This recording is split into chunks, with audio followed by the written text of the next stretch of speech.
জানিতাই গৌর সুন্দর প্রেমানন্দে বৈষ্ণব গোস্বামী ভক্তমন গুরু দেবতা চৈতন্য শিয়াদিত্য গদাধর শিবাসাদি গৌর ভক্তবৃন্দ। হরে কৃষ্ণ। আমি গৌতম দ্বীপ থেকে আকাশ অদম দাস। আজকে একটা সুখবর নিয়ে আসলাম যে গৌতম দ্বীপে যে গৌরীয় মঠ আছে সৌরভগঞ্জে, এই গৌরীয় মঠের আন্ডারে মানে গৌরীয় মঠে আন্ডারে ভালো এক প্রভু আছে, উনি টোটো চলায় বা বৃত্তান্ত। যদি গৌতম দ্বীপ নবদ্বীপ ধাম যে কোনো জায়গায় যদি ঘুরতে পারে, ঘোরার জন্য পরিষেবা খুব ভালো আছে। দেখেন ওনার সঙ্গে কথা বলি, আসেন। আমার মঠের সামনে উনি থাকে বেশিরভাগ। হরে কৃষ্ণ, ধন্যবাদ, প্রণাম প্রভু।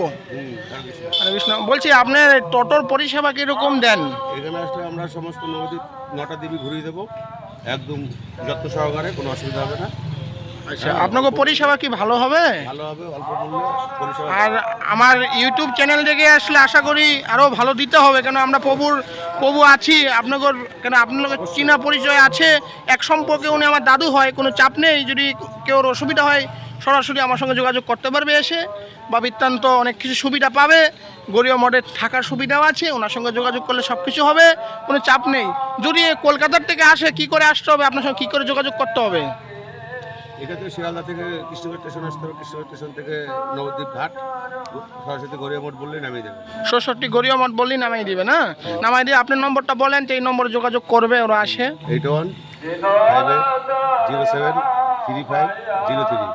এই নম্বরে ফোন করলে আমাকে পেয়ে যাবে। এই নম্বরে ফোন করার সঙ্গে সঙ্গে আপনাকে পরিষেবার জন্য পেয়ে যাবে না? ঠিক আছে, হরে কৃষ্ণ। গণ্যতাই এই যে টোটো, এটা প্রভু, এটা দেখে নেন। যদি কোনো পরিষেবার দরকার হয় যোগাযোগ করবেন। আশা করি ওনার পরিষেবা খুবই ভালো। আমি আশা করি আমার নিজের সম্পর্কে দাদু হয়, কোনো চাপ নেই। জয় নিতাই, হরি বল, হরে কৃষ্ণ।